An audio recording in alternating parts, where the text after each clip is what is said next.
नमस्कार दोस्तों, मैं अपने वीडियो में बताने वाला हूं कि जो मध्य प्रदेश पुलिस का फिजिकल है रीवा वहां का रिव्यू बताने वाला हूं कि क्या हुआ और क्या क्या कैसे कैसे प्रोसेस हुआ और कितने लड़के पास हुए, कितने रोजगार पंजीयन में बाहर हुए। मैं भी गया था वहां पर, मेरा भी फिजिकल था कल।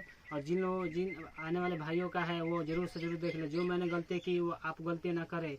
ये मैं पूरा जानकारी बताने वाला हूँ कि कैसे कहाँ से कैसे जाना है और क्या क्या करना है। ठीक है, तो सबसे पहले आप जैसे मान लीजिए कल फिजिकल है तो आप एक दिन पहले पहुंच जाएंगे। तो एक दिन पहले पहुंचेंगे तो आप स्टेशन से 20 से 30 से 40 रुपये किराया लगता है आपको कहाँ जाने पहले सिविल लाइन जाने के लिए। तो सिविल लाइन या जेल बोल कर आप चले जाइएगा। जेल के पास में है ये जो है ट्रेनिंग कैंप है एसएफ का। तो 9th बटालियन एसएफ रीवा जो है जो सिविल लाइन या जेल के पास में ही है। सिविल लाइन जेल के पास में जैसे आप यहाँ आएंगे तो यहाँ पर आपको गेट नजर आ जाएगा, जैसे कि आप इस वीडियो में यहाँ पर आप देख सकते हैं। ठीक है, तो ये गेट दिखने के बाद अगर आप एक दिन पहले पहुंच गए हैं तो मध्य प्रदेश पुलिस वाले की तरफ से आप लोगों को रहने की व्यवस्था इतनी अच्छी कर दी गई है तो आप समझ ही नहीं पाओगे। आपको कहीं भी लाज लेकर रहने की जरूरत नहीं। मैं तो लाज में पूछा था तो 500 रुपये बता रहा था, लेकिन जब मैं ग्राउंड पर गया तो वहाँ बताए कि यहाँ आप लोगों की रहने की व्यवस्था कर दी गई है। तो वहाँ जाने के बाद हमको मालूम चला इतनी अच्छी व्यवस्था। मैं आज तक लगभग 6-7 फिजिकल देने गया हूँ, लेकिन वहाँ पर ऐसी व्यवस्था कहीं नहीं है जहाँ एमपी पुलिस में रीवा में है। लगभग हमको लगता है कि हर जगह होगी एमपी पुलिस में, लेकिन इतनी अच्छी व्यवस्था आप देखिए। मैं वीडियो में दिखा रहा हूँ, देखिए पहले वीडियो ये देखिए।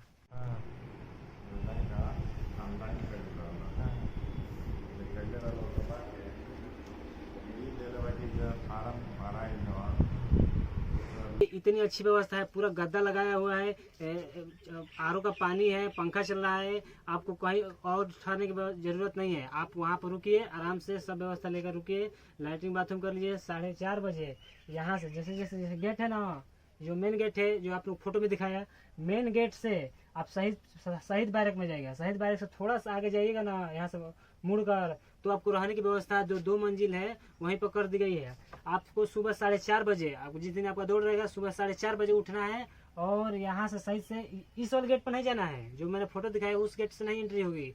और वहाँ से आपको एग्जिट होगा। आपकी एंट्री आगे वाली गेट से यहाँ से एंट्री होगी। यहाँ से आपकी एंट्री होकर आप 4:30 बजे वहीं पे उपस्थित हो जाएगा। लगभग 4:50 पर आपकी एंट्री चालू हो जाती है। तो 4:50 तक आपको वेट कीजिएगा। 4:30 बजे तक सभी लड़के चले गए थे हमारे यहाँ। अब देखिए कि एंट्री होने के बाद कैसे कैसे प्रोसेस होता है। देखिए मैं शुरू से बता रहा हूँ। सबसे पहले 4:30 बजे तक आपको एंट्री करना है। तो एंट्री के बाहर ही आप सभी लड़के रहते हैं और झोला वोला रखे रहते हैं। सबसे पहले आपका एडमिट कार्ड चेक किया जाएगा। एडमिट कार्ड चेक करके दिखाइएगा, आपको अंदर भेजते जाएगा एक एक करके भेजता जाएगा। फिर आगे जाने के बाद यहाँ पर उनका भी लिस्ट रहेगा कि आज कितने कितने कैंडिडेट का है। वो नाम बोलेंगे, आप अपने पिता का नाम बोलेंगे, वहाँ पर सही टिक आपको एक फॉर्म दिया जाएगा। वो फॉर्म लेकर आप यहाँ वेटिंग एरिया में आ जाइएगा। वेटिंग एरिया में कुर्सी उर्सी लगी हुई है, वहाँ पर आप फॉर्म पूरा कीजिए, रोल नंबर डालिए, नाम डालिए और जो अपना साइन कीजिए और अपना नाम उसमें सहमति देना होता है कि मेरे द्वारा किया गया और मैं ही आधार से मेरा प्रोफाइल लिंक है, ये सभी लिखा रहता है। उसके बाद से यहाँ से जो वेटिंग एरिया में है यहाँ भी कुर्सी लगी रहती है। तो सभी लड़के फार्म भर लेते हैं एक एक करके। जहाँ जैसे ही फॉर्म फिलअप कर जाते हैं तो अब यहीं पर आपको बोलता है कि आप चेंज कर लीजिए, पैंट चेंज कर लीजिए। फुल पहने तो हाँ रनिंग पैंट पहन लीजिए। उसके बाद से जो पहन के आपको दौड़ना चाहते हैं वो पहन लीजिए। ठीक, वहाँ से आपको वही फॉर्म लेकर इसी साइड यहाँ तक आना है। ठीक है, यहाँ पर आपको बायोमेट्रिक लिया जाएगा। बायोमेट्रिक लेने का तरीका है कि आप अपना एडमिट कार्ड दीजिए, ओरिजिनल आधार मांग रहे हैं, ओरिजिनल आधार दीजिए। उसके बाद से आपको बायोमेट्रिक लगेगा। उसके बाद से आपको फोटो खींचा जाएगा। ठीक, फोटो खींचने के बाद आप C1 से C2 में जैसे ही जाइएगा आपको तुरंत आपको चिप लगा हुआ हमारे और जगह तो कपड़े का मिलता है चेस्ट नंबर, लेकिन यहाँ पर चिप चेस्ट नंबर में ही लगा हुआ है और जगह पैर में लगता है। यहाँ यहीं पर चिप लगा हुआ है अंदर ही, चेस्ट नंबर के अंदर में ही। तो आप यहाँ से चेस्ट नंबर लेने के बाद आपको 10-10 कुर्सियाँ लगी हुई है। 10-10 लड़के बैठाएगा ग्रुप में, एक ग्रुप में, और एक ग्रुप के लिए लगभग 2 ऑफिसर तैनात करता है कि इस ग्रुप का हैंडल या मैनेजमेंट यही दोनों ऑफिसर करेंगे, या कुछ जिम्मेवारी हुआ तो इन दोनों ऑफिसर को होगा। उनको डिटेल ऑफिसर कहा जाता है। तो ग्रुप नंबर दिया जाएगा आपको, आप इस नंबर का ग्रुप है और आपके ऑफिसर या आपके मॉनिटर ये है। तो आपके कम से कम दो ऑफिसर आपको लिए तैनात किए जाएंगे, एक एसएफ का और एक अन्य बटालियन का किया जाएगा। ठीक है, तो दो ग्रुप हो, 2 ऑफिसर किया जाएगा एक ग्रुप में, एक ग्रुप में। ठीक, 10-10 कुर्सियाँ लगी रहती हैं, 10-10 का एक ग्रुप बनता है। फिर 10 का ग्रुप बनने के बाद जैसे जैसे नाम बोलेगा वैसे वैसे आप उसी सीरियल क्रम में आप लग जाइएगा, और आपको यहाँ से लेकर यहाँ तक लेकर आएगा, यहीं पर खड़ा कर देगा। ठीक, बोलेगा कि जिसको भी वॉशरूम जाना है वो यहाँ पर बना हुआ है, वॉशरूम जा सकता है। और यहाँ पर वो भी बोलता है कि मेरे अपने ग्रुप को नहीं छोड़ना है और मेरे पीछे बगैर में नहीं जाना है। ठीक है, तो यहाँ पर जाने के बाद वॉशरूम करने के बाद फिर आपको घुमा कर लाएगा यहाँ पर आपका बैग जमा करवाएगा। बैग जमा हो जाएगा सभी लोगों का, सभी लोग पहने रहेंगे चेस्ट नंबर जो नीले कलर का आपको, रुको फोटो में दिखा दे। यहाँ पर देखिए जो नीले कलर का दिख रहा है, वही चेस्ट नंबर है, और यहाँ पर क्या है, चिप लगा हुआ है, इसलिए वो आप इसीलिए चेस्ट नंबर लेने के बाद बैग टांगने नहीं देते, बोलते हैं कि हाथ में ही लेकर चलो। तो वहाँ से जाने के बाद 10-10 नंबर का 10-10 का ग्रुप बन जाएगा। ठीक, यहाँ पर ऐसी व्यवस्था तो साहब हमको पहली बार दिखी कि लगभग खाने की हर व्यवस्था थी। ORS, नींबू पानी, केला, जो मर्जी वो दौड़ने से पहले जितना मन ऊर्जा उतना खा लो, आपको अलग से ले जाने की भी जरूरत नहीं है। इतनी व्यवस्था तो मुझे लगता है कि नहीं BSF में मिली, नहीं ITBP में, नहीं SSB में, नहीं SSCGD में। लगभग मैं 4-5 जगह से अधिक जा चुका हूँ फिजिकल देने, वहाँ पर ऐसी व्यवस्था नहीं मिली जैसे कि MP पुलिस में मिली है। ठीक है, तो वहाँ से फिर बैग जमा होने के बाद फिर आपको फिर वहाँ भी बायोमेट्रिक किया जाएगा, वहाँ भी फोटो खींचा जाएगा, आपका चेस्ट नंबर चेस्ट के साथ ही फोटो खींचा जाएगा। ठीक है, उसके बाद से 10-10 के लाइन में खड़ा कर देंगे। सबसे पहले इस लाइन वालों को यहाँ लाएंगे। ठीक है, इस लाइन वालों को लाएंगे तो जो चिप का जो QR कोड है उसको पहले स्कैन किया जाएगा। यहाँ पर QR कोड को स्कैन करके आपके नाम से साथ जोड़ दिया जाएगा। फिर स्कैन करने के बाद आपको ट्रैक पर लाया जाएगा। ठीक, ट्रैक पर लाने के बाद आपको लगभग 10 मीटर पहले ही खड़ा कर देंगे, 10 मीटर पहले ही खड़ा कर देंगे। आपका ट्रैक यहाँ से चालू है, यानी यहाँ से आपका जो QR कोड रीडिंग वाला जो मशीन है यहाँ पर लगा हुआ है, लेकिन आपको यहाँ से खड़ा कर दिया जाएगा। 2-2 सेकेंड के बाद 2-2 आदमी को छोड़ेगा, 2-2 सेकेंड के बाद 2-2 आदमी को छोड़ेगा।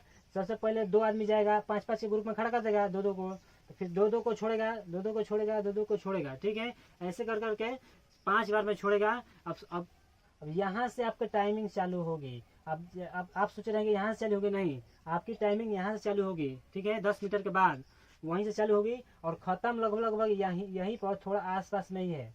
ठीक है, तो आप यहाँ से चलिएगा। ट्रैक पूरा ट्रैक पर पूरा मिट्टी का नहीं है, ट्रैक एकदम उस पर बजरी है, वो भी पक्की हुई नहीं है, सिर्फ ऐसे जैसे रोड बनने के लिए नहीं डाल दिया जाता है वैसे ही है। ठीक है, तो आपको ट्रैक ऐसे एक राउंड मारना है, और बीच बीच में यहाँ पर है, और बीच बीच में बोलते भी है जल्दी दौड़ो, हौसला बढ़ाते हैं, जल्दी भागो। ये नहीं है कि बोरिंग फील नहीं होगा कि हम अकेले दौड़ रहे हैं, कोई बोल ही नहीं रहा है। बहुत सारे MP पुलिस वाले रहते हैं और हौसला देते हैं कि जल्दी जा, और दौड़ लगा, लंबे पैर डाल, ऐसे बोलते हैं। ठीक है, तो यहाँ से 2-2 सेकंड के बाद से ऐसे आप जैसे 2 चक्कर कर लीजिएगा, आपको यहाँ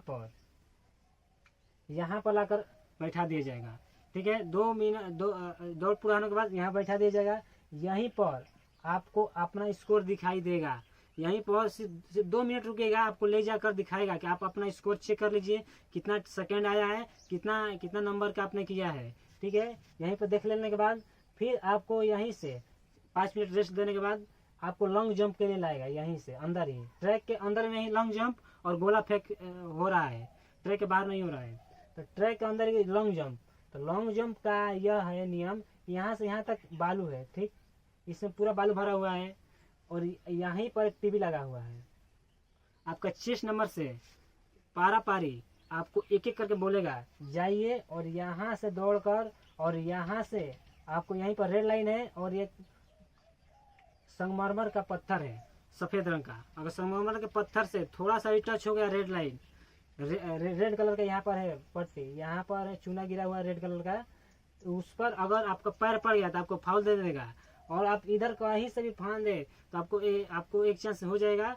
इसके बाद से आप यहाँ फाने कहीं फाने, और वो अपने मशीन से मेजर करके आपको टीवी पर दिखा रहा है कि आपने पहली बार में इतना मीटर कूदा, आपने देख लीजिए देखने के बाद आपको अपना फोटो खिंचवाइएगा, फिर बैठिएगा, फिर ऐसे ऐसे करते करते आपके ग्रुप के सभी लोगों को हो जाएगा।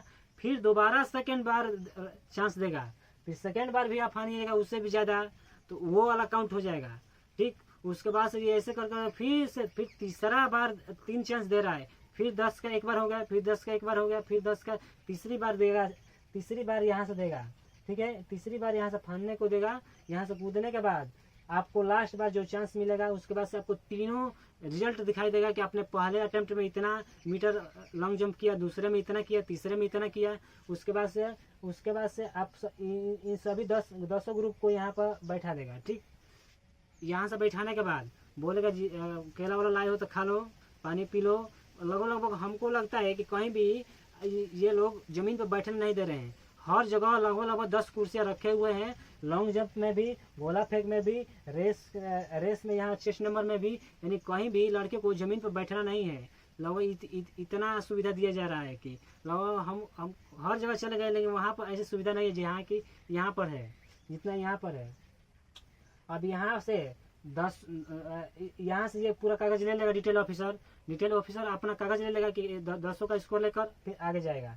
अब गोला फेंक में है, देखो गोला फेंक में सावधानी देखो क्या बरतनी है। यहाँ पर तो रेड पाउडर यानी कि रेड चुना है, इसको टच नहीं करना था वरना फाउल हो जाता। आप कितना भी कूदे या कितना भी ना कूदे, आपका एक चांस मिस भी हो जाएगा और फाउल भी हो जाएगा, वो गिनती में भी नहीं आएगा। ठीक है, अब देखो गोला फेंक में क्या है, रुको एक और मैं बताता हूँ। यहाँ पर लॉन्ग जंप में यहाँ से यहाँ कूदने के बाद आपको आगे से इस साइड से आना है यहाँ पर स्कोर देखने के लिए। ध्यान दीजिएगा, यहाँ से कूदने के बाद इधर से आइएगा। अगर आप इधर चले गए और यहाँ पर अपना पैर रख दिए चलते चलते, तो आपका लॉन्ग जंप यहीं से काउंट किया जाएगा। वहाँ पर अब ये माने नहीं होगा कि मैं आप तुरंत लॉन्ग जंप कूदने के बाद आप आगे बढ़ जाइए या ऐसे कूदिए कि आप पीछे की तरफ ना गिरे, आप आगे की तरफ गिरे, ताकि आपका सबसे पीछे वाला जो हिस्सा टच रहेगा बालू पर, जो पीछे वाला हिस्सा टच रहेगा आपके शरीर का, वही लॉन्ग जंप में माना जाएगा। मैंने देखा मेरे साथ में मेरे बैच में एक लड़का था, वो लगभग 16 फीट फांदा और 16 फांदने के बाद ऐसे गिर गया पीछे, तो पीछे जहाँ तक उसका हाथ गया था वहां से वो लोग नापे कि कितना लॉन्ग जंप हुआ है। तो आप ऐसी गलती मत कीजिएगा कि आप आगे से आइएगा, आगे से ऐसे। ठीक है, आगे से आने के बाद से यहाँ पे एक गलती यहाँ नहीं करनी है, और दूसरा कि आपको रेड चुना नहीं छूना है, आपको पैर से टच नहीं होने देना है। ऐसे स्टेप बना कर जाइएगा ताकि हम संगमरमर के पत्थर व्हाइट पट्टी पर ही मेरा पैर पर पड़े। अब आइएगा गोला फेंक ऐसे है, ये एरिया है पूरा। यहाँ पर 2 गोला रहेगा, दोनों गोला 7 किलो 200 ग्राम या 16 पाउंड का है। 10 जो बैच में है उनमें से एक एक करके यहाँ पर आएंगे। बोलेगा कि आपको फेंकते से पहले आपको ये वाली सफेद लाइन टच नहीं करनी है, फेंकने के बाद ये वाले टच नहीं होनी चाहिए, इसके बीच से ही आपको गोला फेंकना है। यानी कि आप जैसे भी फेंकने के बाद आप यहाँ पर टीवी लगा हुआ है, आकर देख सकते हैं आपने कितना मीटर गोला फेंका है, आपको दिखाएगा। एक बार फेंकने के बाद एक बार 10 लौट को फेंक दिए, फिर दोबारा फिर 10 लौट को फेंक दिए, फिर दोबारा तीसरी बार में आपको तीनों दिखाएगा कि आपने पहली बार में कितने फेंका, दूसरी बार में कितने फेंका, तीसरी बार में कितने फेंका। आपके ग्रिप के लिए यहाँ पर चूना भी रखा हुआ है, आप चाहें तो चूना भी लगा सकते हैं कि आप ऐसा गोला लेकर जैसे फेंकते हैं तो आप ग्रिप बनाने के लिए आप चूना लगा सकते हैं। यहाँ पर सावधानी देने वाली बात है कि ये जो बॉर्डर लाइन है, यानी कि यहाँ से जो चूना गिरा गया है इधर इन दोनों के बीच में ही क्या करना है, गोला फेंकना है। कहीं भी यहाँ इसके बाहर जाएगा तो मान्य नहीं होगा, आपका एक अटेम्प्ट खत्म भी हो जाएगा। ठीक है, दूसरा यहाँ सावधानी बरतनी है कि आपको फेंकने से पहले आप तो थोड़ा पीछे रहते हैं और पैर यहाँ पर नहीं पड़ना चाहिए, यहाँ पर तब जाकर नहीं फेंके, तब एक चांस मिस। फिर आगे जाते जाते फेंकने के बाद आप उस साइड गिर गए या टच कर दिए सफेद लाइन, तभी एक अटेम्प्ट खत्म, फाउल में हो जाएगा। तो यहाँ भी दो सावधानियां बरतनी है, 2 गलतियां नहीं करनी है। यहाँ भी 2 गलतियां नहीं करनी है कि आपको सफेद वाली पट्टी टच नहीं करनी है, यहाँ पर जो घेरे के बाहर लगाया हुआ है, फेंकने से पहले या फेंकने के बाद तक, जब तक गोला गिर ना जाए उसके बाद तक। ये नहीं कि गोला गिर गया तब टच कर दिए तभी फाउले माना जाएगा, जब तक वहां से ऑफिसर नहीं बोल देगा कि नेक्स्ट। ठीक है, यहाँ से आने के बाद यहाँ पर अपना स्कोर देख लीजिएगा। 10 को करने के बाद, ठीक है, 3 चांस दिया जाएगा, तीनों चांस फेंकिएगा। तीनों चांस में जो सबसे ज़्यादा आप फेंके रहिएगा ज़्यादा दूर, वही आपको कंप्यूटर लेगा, ठीक है, ज़्यादा नंबर में लेगा, ठीक है। ये नहीं कि पहली बार में मैंने 8 मीटर फेंक दिया, ठीक है, दूसरी बार में 7, तीसरी बार में 6, तो ये नहीं कि तीसरी वाला नहीं लेगा। जो सबसे आपका बेस्ट रहेगा ना, वही कंप्यूटर आप ऑटोमेटिक ले लेगा और उसके हिसाब से नंबर चढ़ा देगा, ठीक है। यहाँ से आने के बाद अब आपको डॉक्यूमेंट्स वेरिफिकेशन में जाना है। रोजगार पंजीयन में गोला फेंक, लॉन्ग जंप और दौड़ हो जाने के बाद आपको डीवी के लिए बुलाया जाएगा। डीवी में आने के बाद यहाँ से इस तरह लाइन लगा रहेगा, आराम से बैठे रहेंगे अधिकारी सभी। आपको यहाँ से सभी कुर्सियाँ लगी रहेंगी, कहीं भी आपको नीचे नहीं बैठना है। हर जगह इधर कंप्यूटर लगा रहेगा, उधर आदमी रहेगा। ऐसे कर करके लगभग 10-15 से अधिक कंप्यूटर होंगे और हर जगह डॉक्यूमेंट्स वेरिफिकेशन ही होगा। तो आप जाइएगा, आप सबसे पहले आपका जो रिजल्ट आया था कि आप 13% में है कि 87% में है कि काल्पनिक वाले में है कि जनरल वाले में है कि ओबीसी में है, जो रिजल्ट आया था जिसमें क्वालिफाई लिखा था वो पहले मांगेगा, ठीक है, वो ले लेना है, ठीक। उसके बाद से 10 का रिजल्ट, 12 का रिजल्ट, फिर निवास, अगर आप किसी कैटेगरी में आते हैं तो उसके बाद से आपका आधार, उसका सभी का फोटो कापी भी लेगा, ओरिजिनल भी मांगेगा, देखेगा, ठीक है। उसको ओरिजिनल लेने के बाद आपको 3-4 जगह साइन करवाएगा कि उसके बाद से रोजगार पंजीयन मांगेगा। अगर रोजगार पंजीयन नहीं है तो आपको फोटो मांगेगा, एक फॉर्म भरेगा, उस पर लिख देगा रोजगार पंजीयन नहीं है। पूरा विवरण देने के बाद आपको तुरंत का तुरंत वो सभी के सभी डॉक्यूमेंट्स आपके सामने ही, ये जो टीवी लगी हुई है ये आपके सामने भी उसका डिस्प्ले दिखाई देगा, आपके सामने ही वो आपके डॉक्यूमेंट्स चढ़ाएंगे। आप देख सकते हैं कि आपके ही आईडी में चढ़ रहा है ना, तो वहाँ से चढ़ाने के बाद अगर आपका रोजगार पंजीयन 1 साल पहले यानी 2023 में 7वें महीने से पहले का है तो अब तो ओके कर दे रहे हैं, नहीं है तो लिख दे रहे हैं कि रोजगार पंजीयन नया है या रोजगार पंजीयन नहीं है। ऐसे डॉक्यूमेंट जो मेन जो रजिस्टर्ड जाता है ना वहाँ पर बोर्ड ऑफिस में, उस कागज पे लिख दे रहे हैं और आपसे ही साइन करवा रहे हैं, आपसे नीचे वाले, ठीक है। साइन करने के बाद वो डीआईजी ऊपर के रैंक के अधिकारी को कुल साइन ऑन करवाते हैं। उसके बाद से आपको एक जगह बैठाते हैं, ठीक है।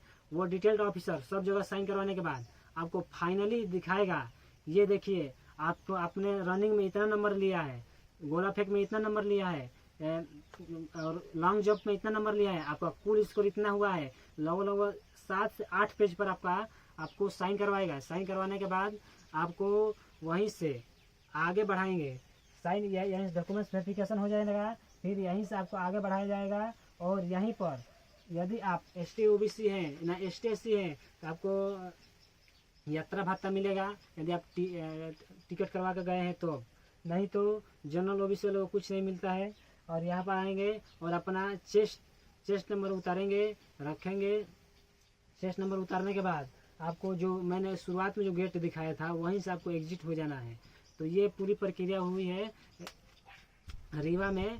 लगभग 5:30 बजे से लेकर अगर मैं वीडियो दिखाऊं तो आप देख लीजिएगा लगभग 9:45 तक सारा काम कर दिए।